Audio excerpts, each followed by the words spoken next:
Hello and welcome to another edition of Black Hills Information Security, talking about news. Hey. We're going to be discussing a lot of information security topics here, but it is brought to you by Antisyphon Training and Black Hills Information Security. If you need to get hacked, hire BHIS. If you're afraid of getting hacked, hire BHIS. If you think you've been hacked, hire BHIS. That's kind of what we do. Also, in training, we help people learn how to hack. I'm not good at this.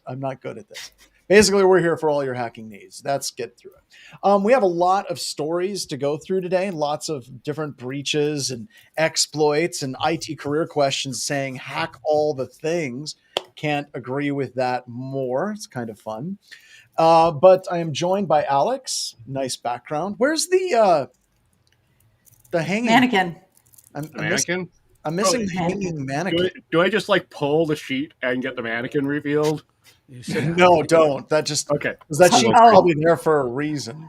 Yeah. No, it was just I had professional meetings and it's hard. It takes a long time to explain a mannequin. That's a good idea. Speaking of difficulty explaining professional meetings, we're also joined by Wade. Hello, Wade. I leave the same background for all my professional meetings. Yeah, exactly. They ask me like, "What is that?" I'm like, "All right, let me take an hour to explain my beautiful wall." There you go. Also, a big shout out for the big flag for B-Side San Diego. Thank you. I just got that. Yeah, we've got to talk to somebody because I want to go back out and do Way West Hackenfest and rent the aircraft carrier again. So we've got to come back out to San Diego. All right. So many people talk about it. I will tell you that. We want to come back. We've kind of reignited the security community here in San Diego. We had around 550 people at the B-Sides, so it's pretty good turnout. It's a good turnout.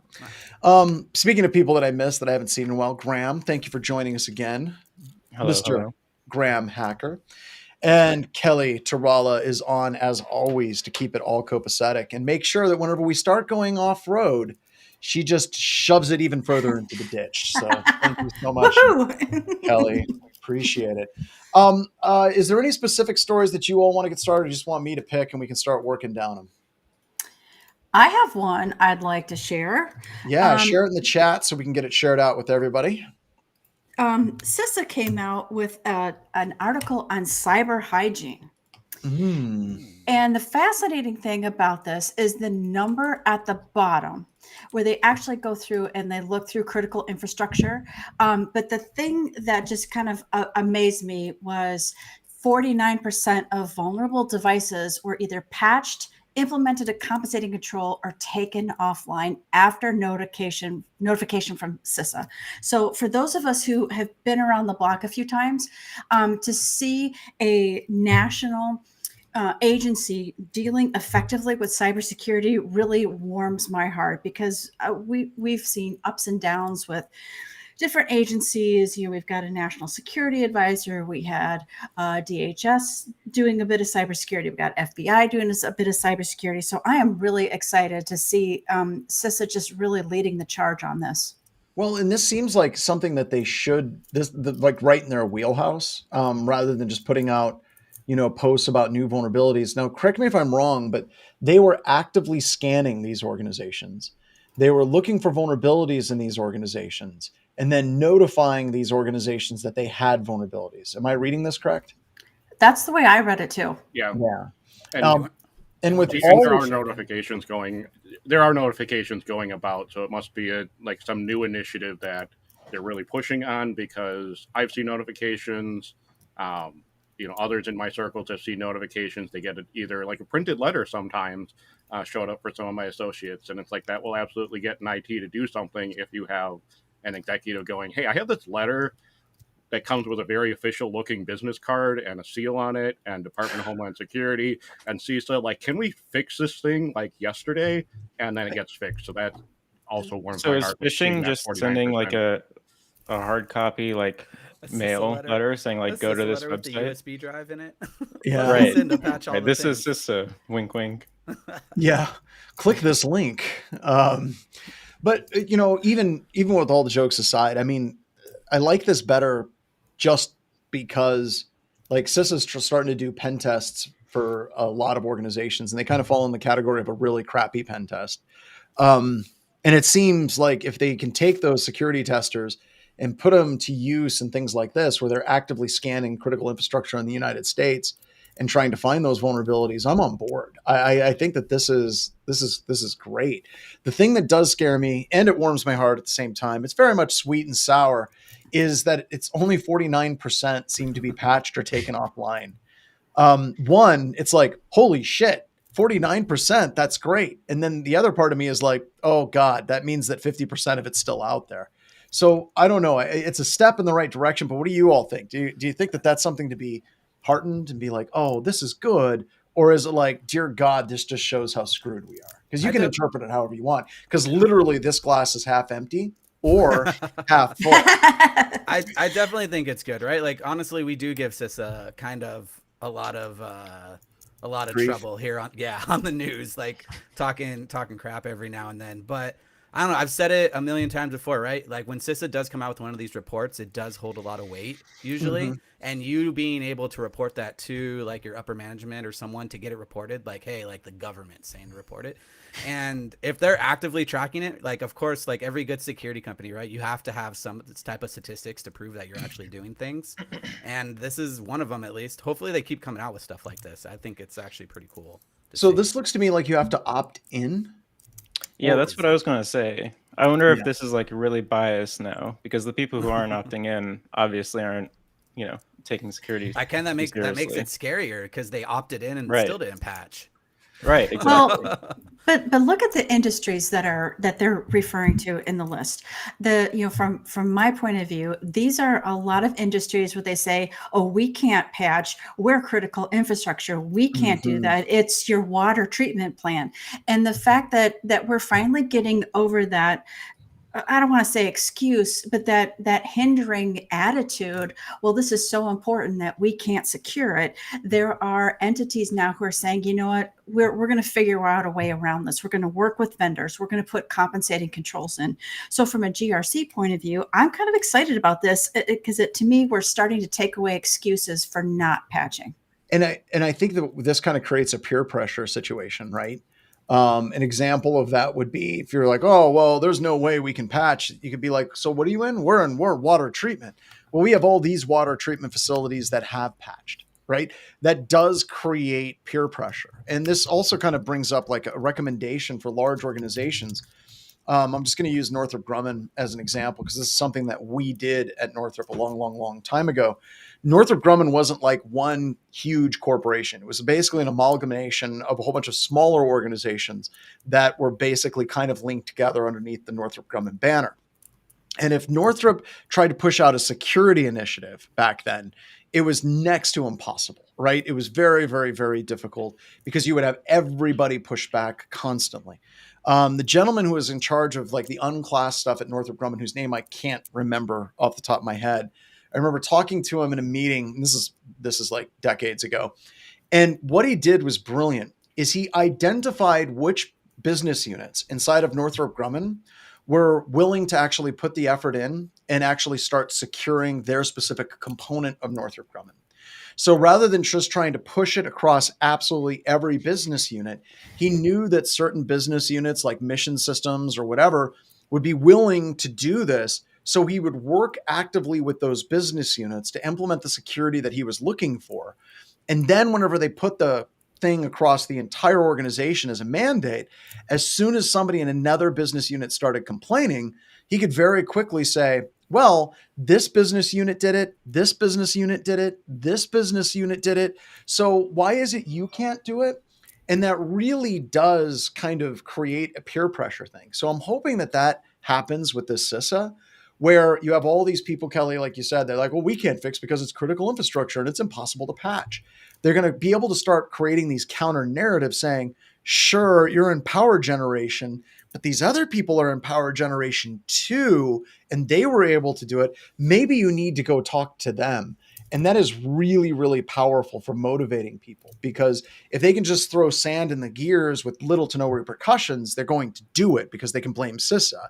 But if all of a sudden they're trying to do that, and then you can say, well, you're the outlier, you're the one that's not up to snuff, that fundamentally starts changing behaviors. So I think that's a great Great strategy. Everyone should try it. I hope it continues to work for CISA, actually. But Wade's right.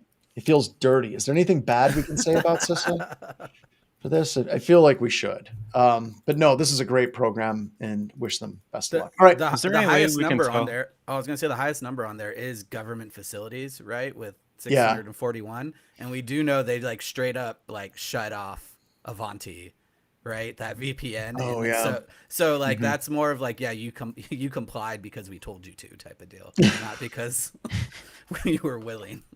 Okay. All right, Graham, the next story is from you. This one's from Sky News in the UK. Yeah.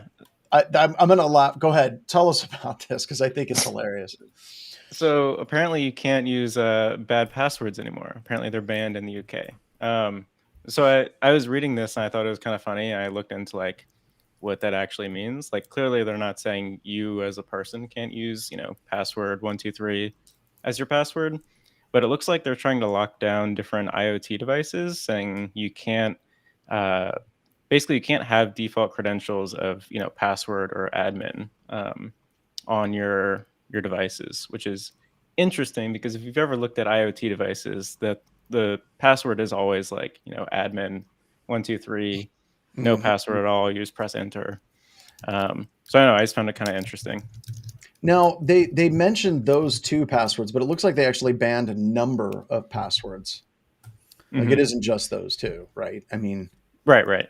It's don't- the 10 most commonly used ones, which is interesting. There was another article, I can't remember on this, but that I read that pretty much cited the Mirai botnet as the leading cause of this, which if you don't remember, right, was a botnet that was written to hack IoT devices, particularly DVRs, but not the DVRs you're thinking, the DVRs for actual video surveillance systems that had a default password in them. So... And I think that we've seen a lot of botnets. That Mariah was probably the biggest one, but we also had like Karna, and I can't remember some of the other ones, but they were literally the same thing, just breaking into systems with default passwords of like 1, 2, 3, 4, 5, 6. So, how do you think they're going to enforce this? Right? Like, anybody else have an idea? I have no idea how you enforce this. I have no idea how they enforce this, and I was also wondering, like, does it call out? I mean, it says like the commonly used passwords. Does it call out like don't use the passwords that are just defaults in the manual? I think it does. Yeah. Well, is there a good way that we've figured out to have like default passwords that aren't, admin? Yeah, Is it just printing it on the actual There's plenty of devices that have like random characters as their passwords, right? Like not to like I remember like SBC Global or something. Someone out there when they sent me their modem and it was like Daily Pineapple 7818 exclamation point. I'm like, well, that's actually a good password that I will remember that has everything done with it. But I think that's the normal for now, at least. I haven't seen anything with admin in a while, and I look like because it's always fun to find that. Yeah. This feels similar to the Biden executive order on IoT devices having a minimum level of security standards. Because if you look at the article, I read it, correct me if I'm wrong, that it's focused more on the manufacturers, less than on mom and dad. But yeah, if we could get mom and dad to stop using 1, 2, 3, 4, that would be fantastic.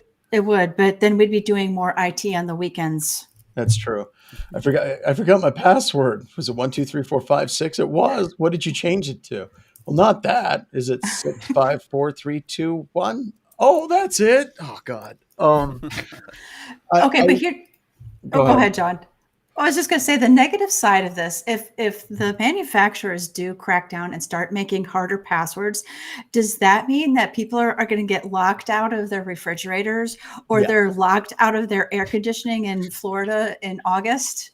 More than likely, right? I mean, which sounds horrible, but somehow funny at the same time. I don't know. Those two tend to be tied up. But my problem with this though is it's from this point going forward. There's like millions of devices that still have these vulnerable, crappy passwords in them. That it's not going to solve the legacy device problem, but nothing really would, right? I mean, it's not like they can push it out. Actually, that would be a good requirement, is make sure that if somebody has an IoT device, that they can actually push patches to the devices.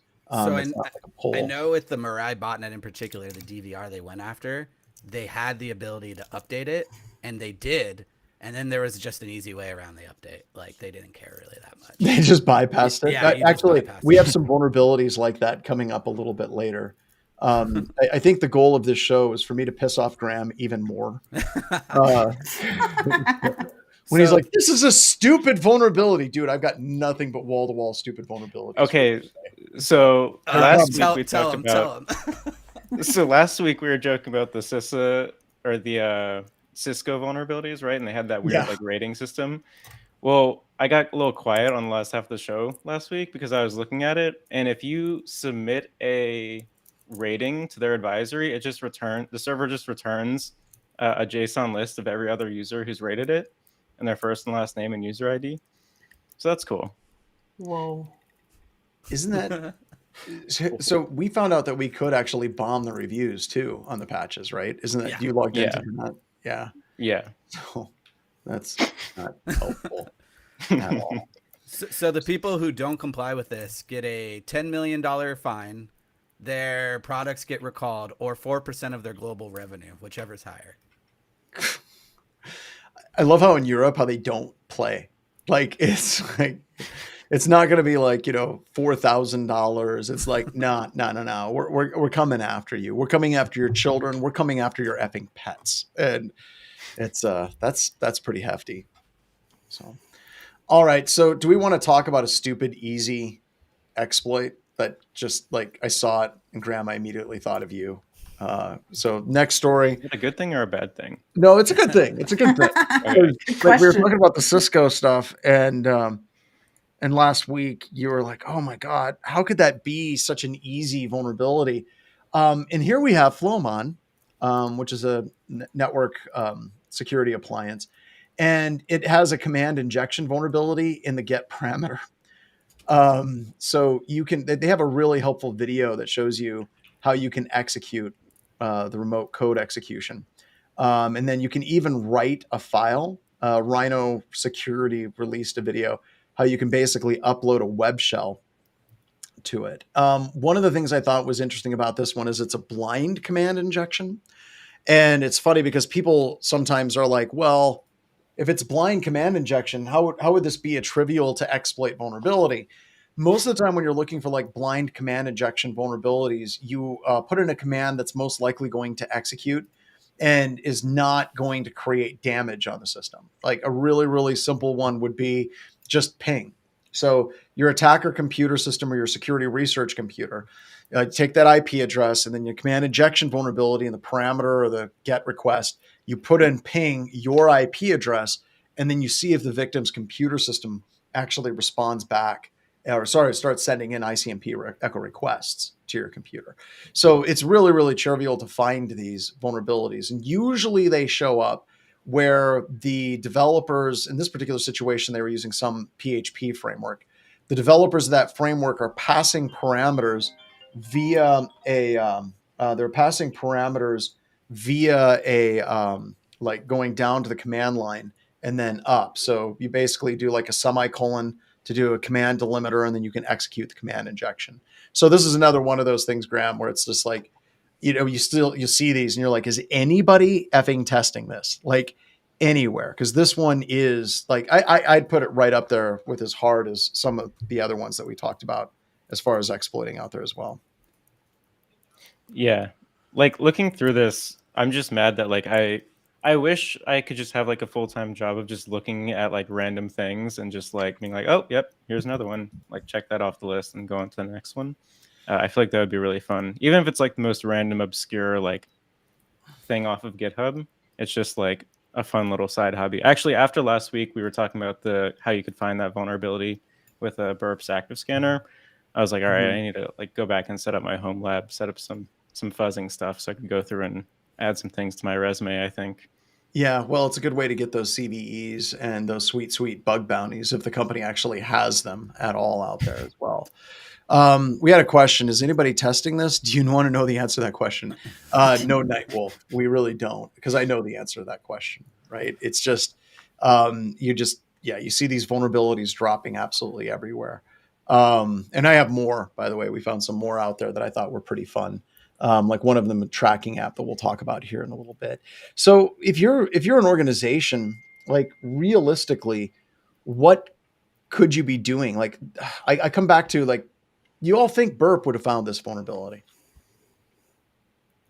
You think? I think so.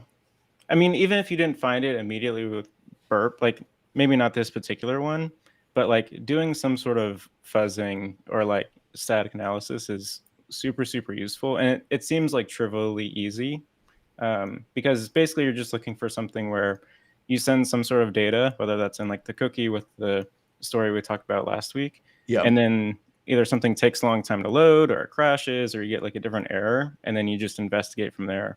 And as long as you can, like, you have enough time and resources, like go down the rabbit hole, it's super easy to like find these things. Yeah. I'm sitting here going through some of the code that Rhino released, and they really did a great, just an excellent write up. And it looks like there's a PHP page called PDF generator that has a generate method that is a wrapper for get execution. And that, like you said, you should be able, like whenever you have like run $command, that's usually an indication that you're going to have a potential attack vector. Let me share this link real quick so Zach can share it out. There you go. There's the actual link.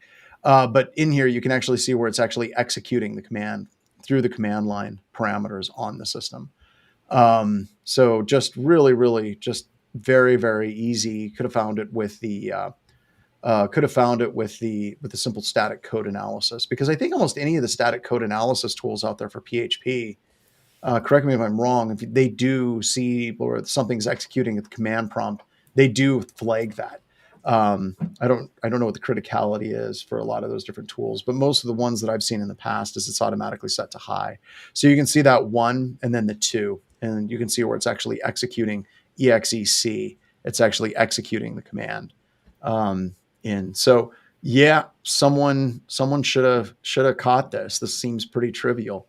Also makes you wonder just how many other vulnerabilities. I mean, we see this with a lot of products over the past couple of months. It really makes you wonder just how many other vulnerabilities exist in the code if this is something that shows up like this easily. Flowmon better hold on to their butts. Well, that you're right. I mean, it kind of becomes a dinner bell, right? As soon as as soon as something like this shows up, you have attackers, nation state attackers, and everybody are all just like, well, what have we here? They just do a control F for run and then look for everything that's being run. That's what I would do. It's funny you say that, but that's actually pretty true, right? Once they start seeing these vulnerabilities, they just start showing up again and again and again. All right. Anybody else have a different story? Because I have some more vulnerabilities, but I don't want to bogart all the stories this week. Graham pushed a good one in there that Alex and I were actually talking about before. Oh, where's that one?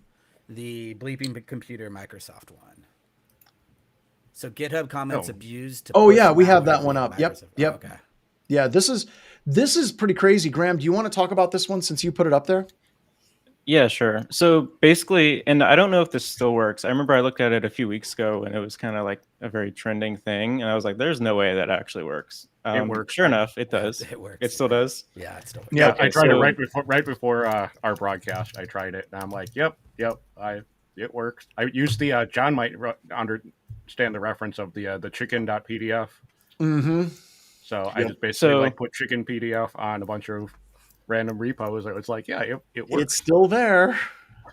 Right. So basically the way it works is like, say you go to GitHub and you go to like a very official looking repository, right? Like Microsoft's. Right, like their official repository, allegedly.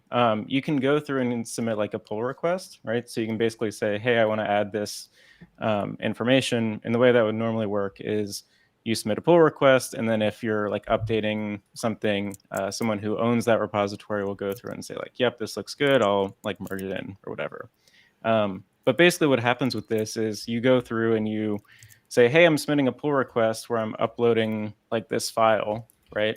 And then you can immediately delete that pull request so no one ever sees it, but that file is still uploaded into like their actual repository. It's not, you won't get it if you do like a git clone on their repository, but that means you can still pull like whatever file you uploaded. You can basically use it to stage malware. And I don't know if like Wade has any experience with this, but if someone's cloning something from an official Microsoft repository, that looks way less suspicious than if it were being pulled from some random repository with like Graham Helton in it or something. We got Kintsugi Panda said, "Bro, what?" Yeah. As like a triage analyst, right? And I saw just some like file come down from Microsoft's official like repo. I would not have thought anything of it. I'd have been like, yeah, Microsoft's repo. Okay, cool. Like, yeah, move on. No, I just use this against the BHIS website. Thanks, appreciate it. Well, I mean, you have a GitHub that allows comments. Open source contributor. All right. So that gets into the major issue. Is it doesn't look like GitHub's going to fix this. You know what this reminds me of? What's that? This reminds me of the news story about cows having the bird flu virus now. You're gonna have to clarify. You lost me at GitHub. I get pulls and pushes and uploading, but to the point where people are freaking out about dairy cows having the bird virus. It's just a fact of life. We live in a world where we're going to be exposed to different things that aren't so great for us. And I hear what you're saying about trusting GitHub, but since when are we in security in the trusting business? Oh, yeah. But I do have this link from CISA for you to click on that you may have. No, I think that's a valid point, right? Because the whole nature of GitHub is that you can share information about, like code, what problems people are running into, and you can submit fixes, right? And that's just how that works. So I think that it's interesting because it is GitHub, but another thing kind of going off with what you're saying, Kelly, is you can host malware just about anywhere. So my question is, how many security appliances ignore all traffic coming from GitHub? Because this technique of using stagers or uploading malware, like we've been using it for years in different PowerShell exploits, right? Where we can download and execute things. I think where this is fundamentally different though, is we can now upload our malware to have it hosted on Microsoft's GitHub. And I think that that's a thing that does need to be addressed. And I don't know how. I'm open for suggestions. We got a number. And it's kind of in this weird spot because it doesn't actually make it onto their GitHub. No, it doesn't. You're right. So it's basically like it's in this weird, like wherever like the draft folder is. Cause when I just put chicken PDF on the BHIS repo, you can be the repo owners. You can search for that file. It's not on your repo. It's not there. You can't delete it because I never committed that. The comment was never committed. I just put it in a draft state, and then like as I'm uploading it, it's behind the scenes. It's on GitHub CDN somewhere. Yeah, it's just still floating out there, and that also gets into a question: is when does GitHub ever clean that up? Exactly. That's what I was. That's how many files can we upload to that right now? Everybody get on a GitHub right now and start uploading as many files as they can. Right? Yeah. We're going to teach them a lesson right now. And the other thing that I thought was funny is that the GitHub support documentation, you can shut this, like you can shut your GitHub repository off to all comments. Like, and that completely defeats the entire purpose at that point. It's like, but no, I wonder. That's I like wonder how that's like stopping a head wound by tourniqueting your neck. Like, yeah, it's like turn off all comments. It's like, oh sure, like the collaboration of GitHub is completely shut down now. That's dark. But yeah, that's an analogy. What what breach was it a couple years ago? Maybe it was a couple months ago, where the attacker got on like the endpoint of the company that they breached, and they went to GitHub and downloaded Mimikatz from their actual endpoint? It was Lapsus. It was either Rockstar or Uber. Yeah. I want to say. So what was this? I can't remember this one. They actually Googled Mimikatz, and then I think it was Bing. Actually, was it Bing? Or they searched Mimikatz, went to the website, and pulled down Mimikatz and ran it. Like. So that's why you just keyword search Mimikatz, all right? Low level detection, just keyword search, all that stuff. They're probably never going to fire, but it's just in case, right? Well, that gets into like how often do you see attackers obfuscating like user agent strings for their attack tools or these things? I mean, I think that people set up this idea of a hacker in their head as somebody that's going to make zero mistakes, like the Hollywood style hacker that they're so good that the NSA can't detect them, right? And most of them are, like you said, they're like Google searching or Bing searching Mimikatz, downloading it and executing it. And I think it says a hell of a lot less about the attackers, and I think it speaks a lot more about us as defenders that those techniques work.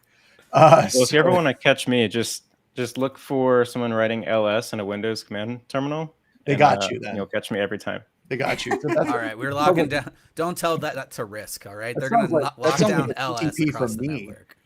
Graham, try doing that with like 2,000 people in a class. Most people understand, right? But you always have like one or two jackasses that are like, he doesn't even know how to run the dir command on Windows. He thinks it's ls. It's like, F you, right? So now I'm going to blame you, though. I'm going to say if I do this, I'm obfuscating what I'm doing, and I'm setting up an IOC for Graham.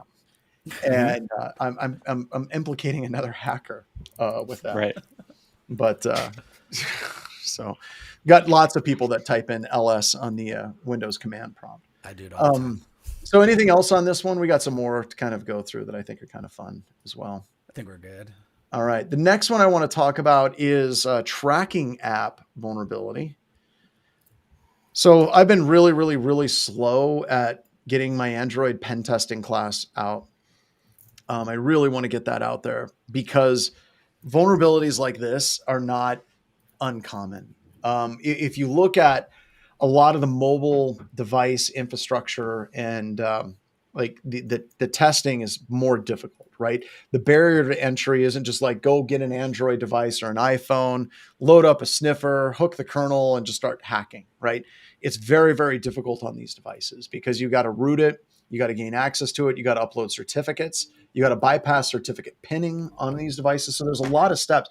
None of those steps, by the way, are like hard, but it's harder than it would be on a general purpose computer system. So the class that I have coming up for Android, we use Corellium for doing emulation, and it gives us built-in root access, and we can do the exact same type of testing that they talk about in this particular article. So basically what this article is designed to track people's devices like Life 360. I think it's called iShare or something like that.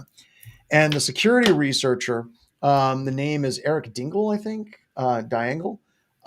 He discovered this vulnerability simply by intercepting the traffic from the mobile device. Now, the tool that he used is a tool called HTTP Toolkit.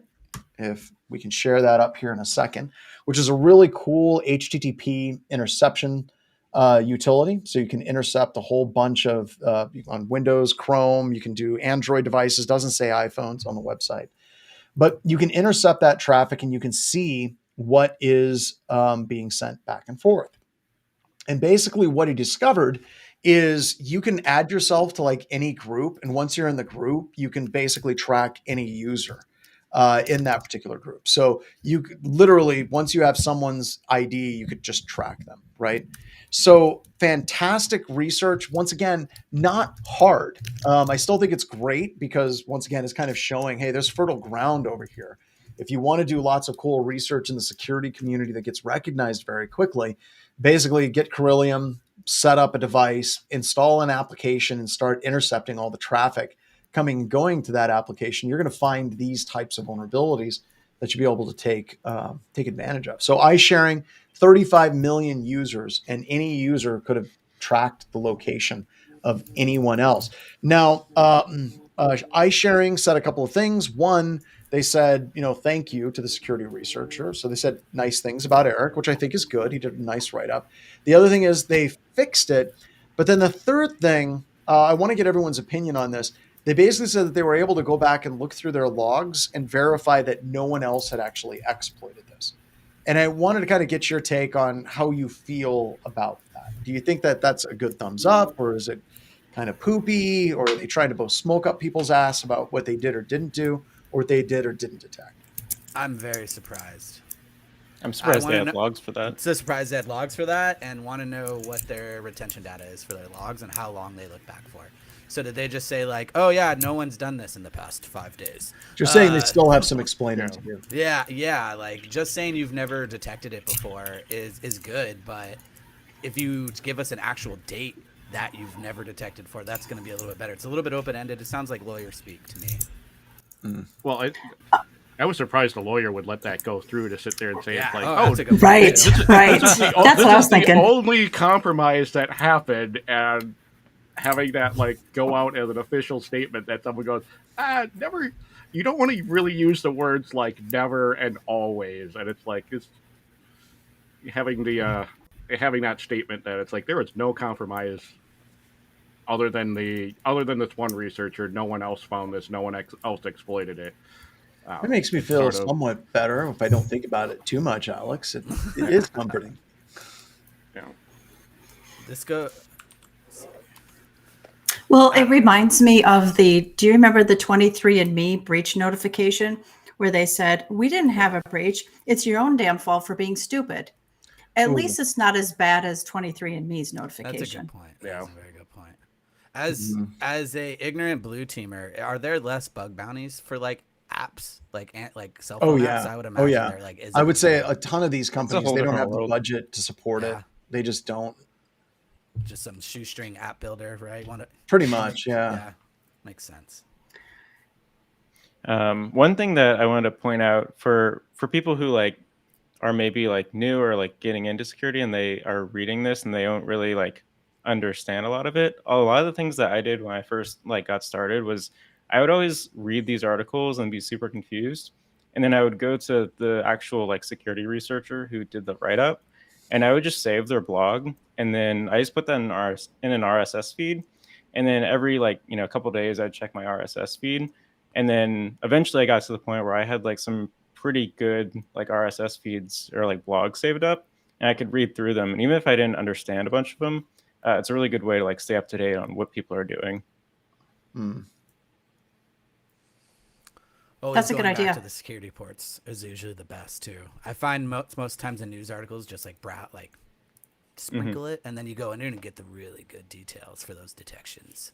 At least for me, I almost immediately go to like the blog for the person who wrote it. Yeah. Well, it's better write-up usually, right? Mm-hmm.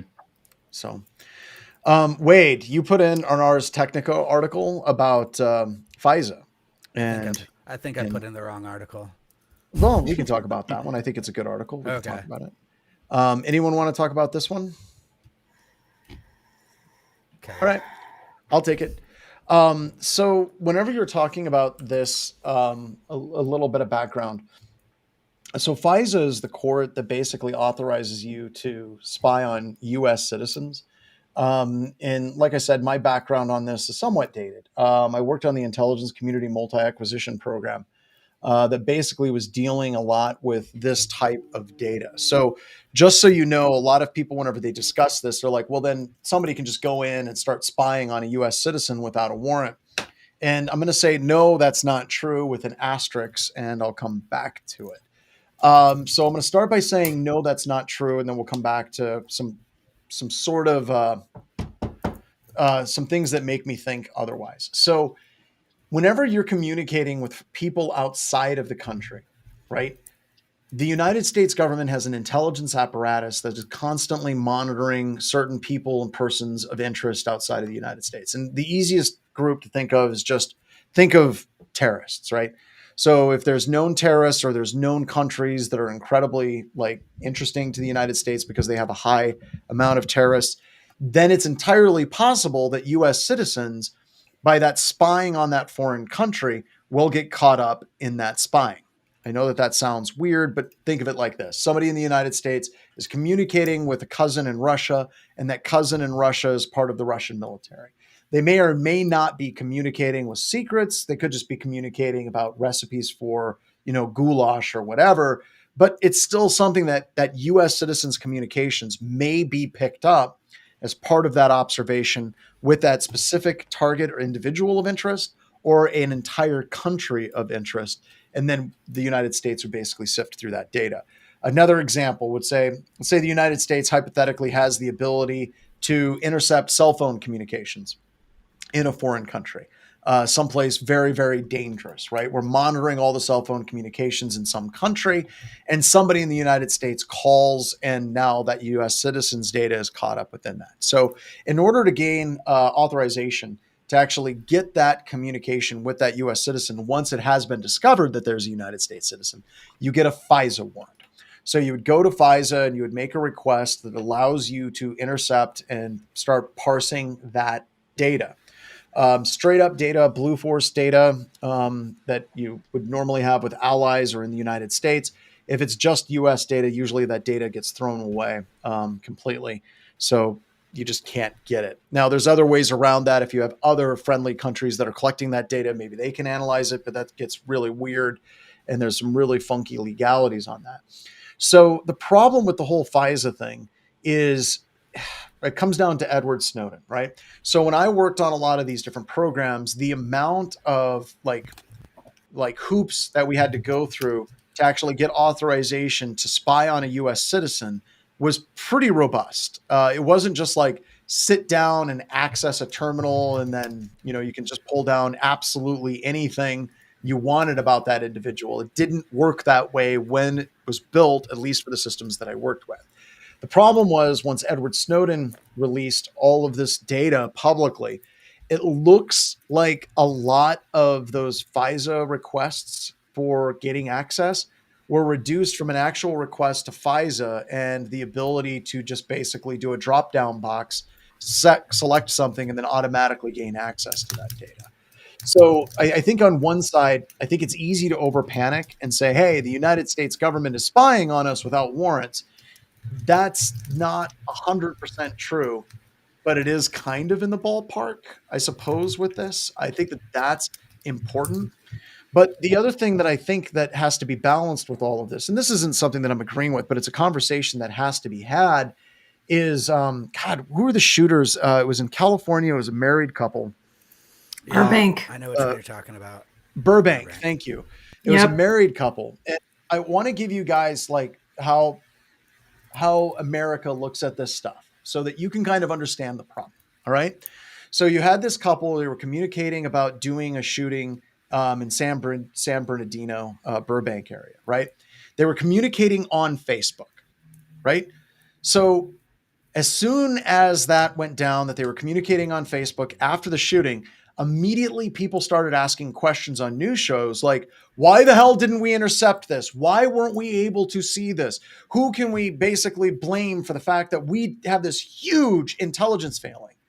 So on one side, you have people complaining that we're not collecting enough data whenever something bad happens. But on the other side, we're like, well, we want full privacy, right? So this is difficult to thread because it's not just a political issue that's right or left type political issue. It's an incredibly, horribly complicated issue. If you're like, well, we have the Fourth Amendment, you can't do this, you shouldn't do these things, great. So what are you going to say whenever there is a terrorist act, a US citizen was communicating with the terrorist overseas and something bad happened that we could have detected with this FISA? With the FISA abilities that just got passed again. Once again, totally not saying it's right, wrong, or indifferent, but you damn well got to start thinking through what the potential consequences are for taking a position in one way or the other. The other thing that you run into is how the hell do you split that? And this gets into one of the main difficulties in the intelligence community in trying to collect data that is relevant to possible terrorist actions and not be so the point that you're actually spying on US citizens. And the final thing is, once these systems are in place, and this is the thing that concerns me, is a lot of service providers, they have to be able to comply and work with the United States government to implement this type of like warrantless analysis for people overseas, i.e., if you're Google, you're collecting data, you have people outside of the United States, FISA gives you a warrant, you have to have that capability to comply with the specifications within that FISA warrant, which means that that capability has to exist before that FISA warrant actually comes through on there as well. So there's a lot of people that have a bunch of opinions on this. And like I said, I'm incredibly conflicted. I go back and forth. I was in the belly of the beast. I did all of this. I believe fundamentally that the vast majority of people that are in the intelligence community are absolutely doing their damn best to do their best to protect us. But it is absolutely a system that can be abused. So we got some comments here that I think are interesting. I should just do one huge batch of DNS queries and everything on my host files. You'd never know what I browse. Yeah, just run you run DNS locally. My problem is that I do not believe the government will stick to their word and only focus on U.S. citizens who might be communicating with overseas individuals on the list. Absolutely. I mean, I think that that's 100% valid concern, but this is something you have to be okay with, right? If you completely shut that down, the risk for terrorist attacks are going to go up. I will tell you that the FISA stuff that we do is one of, if not the most powerful tool we have in identifying and stopping terrorist attacks. So you have this balance that you have to make, right? You have to be able to say, I want that absolute, have to have a warrant for absolutely everything that involves US citizen. And I would kind of agree with that. But slowing that process down has potential negative repercussions associated with it as well. White Cyberduck, we spy on everyone all the time, just in case a tiny number of lunatics is among them. And that gets into the problem, right? If you look at a lot of the stuff that came out of September 11th, it wasn't actually used in a bunch of situations for terrorists. It was actually used heavily by the FBI against organized crime. Like Patriot Act wasn't actually being implemented the way it was supposed to be. And that becomes really, really terrifying as well. Wade, do you have something you want to add? Yeah, I definitely live right on the line with you about this, right? Like there's the famous, was it Ben Franklin quote? Like those who give up essential liberties to pursue safety deserve neither liberty or safety, right? Which always immediately, whenever I hear about this, that's the first thing I think about. But I think all this like liberty and stuff, it's very important. It's very important to have that. But nowadays, with the ability to create these mass murders with essentially a single weapon, it's like a whole give and take situation. It's very scary on both sides, and especially as a security practitioner who knows exactly like the ability to read someone's emails is very powerful and very weird. Yeah. And like there's this weird feeling behind it when you do internal investigations and stuff like that. And I know there's always that temptation to like, okay, let's look up one other thing that we need to. So I'm right there with you. It's so gray. This is like the one gray thing in my life that I always come back to is this one particular topic. I don't know. Does anybody on the show have like an absolute one way or the other? Because I don't know. I like the absolutist views because it helps bring clarity, right? Like, so if you're trying to think something through, absolutely no, you got to get a full warrant every time you think that you're communicating with the US citizen. Okay, cool. I think that that's a starting point for a conversation, right? Then how does that look? How do we actually staff that? How do we make that happen appropriately? Or saying, just let the government do what they're going to do, because if you've done nothing wrong, you got nothing to worry about, right? That's another view, right? It brings clarity because the truth and where we're going to land is somewhere in between. But we have some really, really cool comments. If you guys have comments, please put them in. I appreciate it as well. So anybody else have a hot take on this one? I do. Go ahead, Kelly. Oh, well, I'll go quick, Alex, because I want to hear what you have to say as well. Okay. I think the thing that's concerning about this article, and this is an extension of 702 that we haven't seen before. I think that's why people are kind of worked up about this. If you go over and you do an analysis, if you look at the analysis that EFF did, they talk about it's not just the electronic service providers who are asked to provide this information, but now it's also landlords and more intimate personal service providers that really that's where it starts to hit home and get really personal. And that's I think what people are concerned about here is you guys are talking about being in the middle, and I'm with you there, but now we're not in the middle anymore. We've swung over to a more of a surveillance state. Yeah, so I mean, mine was just on response to John with it's like, the absolutist. If you're not doing anything wrong, what do you have to hide? And there's By the way, I was doing being anything facetious, just so everybody who's listening or reading a transcript, I was totally being facetious. Oh yeah, you were being sarcastic. Just want to make sure I was being but sarcastic. there are those arguments, and there's the okay, well, if I'm not doing anything wrong, then you have no cause to watch me. And, who defines like what's doing wrong? Like, do the watchers get to define what they think you're doing wrong and say, well, the government gets to decide what wrong means, and we think you're doing something wrong, ergo we get to watch you. And Alex, do you remember years ago, Moxie Marlinspike basically had a great blog post where he was talking about just that, where he said if the government is watching everything you do, you can almost guarantee that you're committing a felony or a number of felonies and you don't know it. And they can totally find those things and use those against you. So Yeah.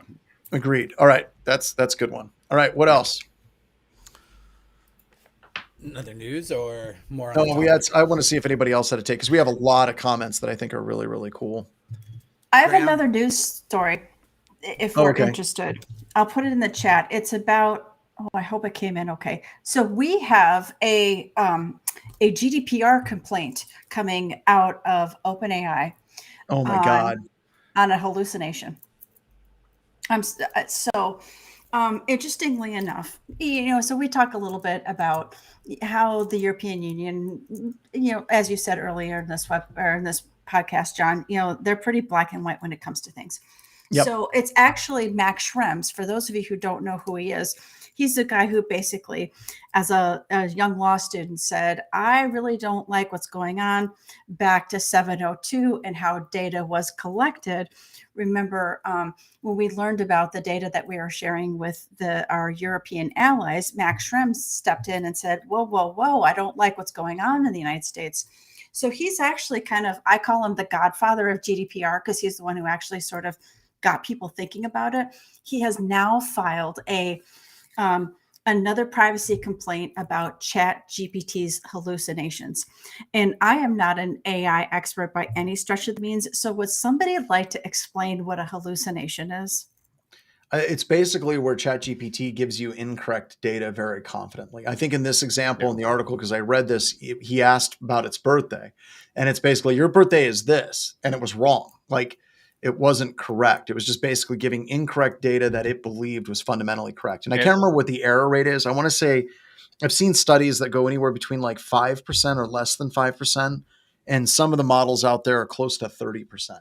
Will hallucinate depending on the types of questions that are being asked. So, and the hallucinations, like the ChatGPT will like absolutely double down on this. Like one example I had was I asked ChatGPT, like somebody posted a poetic quote, and I'm like, okay, ChatGPT, where is this quote from? And it's like, oh, it's from this poem by this author. And I'm like, okay, can you give me the entire poem? And it spits out this entire poem.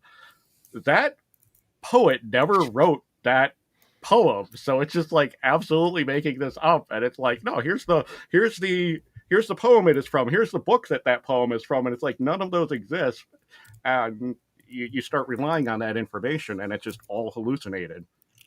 My favorite is when you say like, oh, are you sure this is accurate? It'll think about it for a second and be like, oh, sorry, this is inaccurate. Yep. And then give you more inaccurate information. That's what it did when it's like, they got caught on it because I was like, I'm going to look up that. I can't find this poem anywhere by that author. And it's like, oh, actually that poem doesn't exist. I made it up. I'm sorry. And it's like, well, thanks for wasting my time. Like, because it wants to give you an answer. It wants to give you a positive answer. Yes. It doesn't want to come back and say, I have no flipping clue what you're talking about.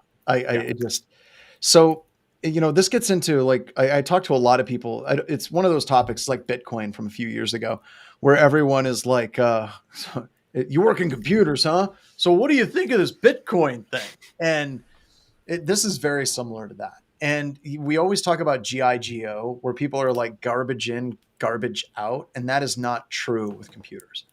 It really, really isn't. What you're looking at with this and with a ton of things in computers for a long time is garbage in, gospel out. And I think that that's the fear that people have more than just about anything else is you start going to ChatGPT for answers and it starts giving you incorrect data.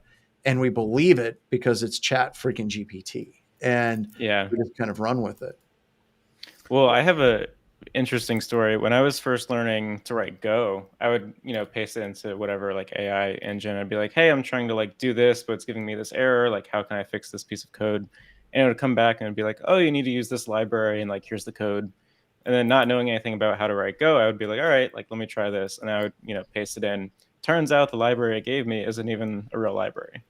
And Yeah. so it would like give me completely wrong information, but it looked really correct because I didn't know how to write Go at the time. So one of the problems that I have with that, and I keep wondering, is that a private repository that somehow it got access to and it was able to that's scary. index, and like it's reference, it'd be like for me, like let's say I'm working in a classified world and I'm like, oh, you should use this, this library for bypassing AV engines, right? And it's like, well, that library doesn't exist, John. And I'm like, oh crap, sorry, that's something internal to the NSA. So I'm wondering, is that kind of what's going on with ChatGPT, or is it truly effing hallucinating, where it's just kind of piecing a whole bunch of crap together and it thinks, well, this has to exist at some point. Well, that's terrifying. Yeah, I didn't even think of that. Maybe there's some like, private GitHub repo where someone has their own Go libraries and I just try to use it without actually having access to it. See, and that's what I'm worried about it, is it's actually referencing things that it's seen someplace else that it's not publicly available. Yeah, and Lucent Shadow just said it's trying to please us, right? Because its main goal is giving you answers, right? But I still don't know how that would apply to someone's birthday. But maybe if I'm like, hey, my name is John Strand, what's my birthday? And it goes and it pulls records from prison for the other John Strand and gives his birthday instead. I don't know. The infosec security, the SOC Copilot bot definitely knows your birthday because it knows mine, which was really weird because I'm not. Really? Yeah. That's scary. I was gonna say, like, people, like the argument of us treating this as like the gospel, right? People already treat the internet as gospel. Like the first rule about the internet is you don't believe anything on the internet. You always have to verify. And I think the same logic goes with any of these AIs, like absolutely and complete. Like don't trust anything it says. Always verify and read it over. But the thing is, that's like common sense, and common sense is a common. So yeah, I think the way I think about it. Wait. He just has like a list up of all the quotes he wants to say. I do. It's like right here. It's right on the furthest part of my 57-inch monitor is just 57. I have the 57-inch Samsung. That's like that's why the camera is so high. Like I can't get it any lower. Like it it's just really weird. Big. Yeah.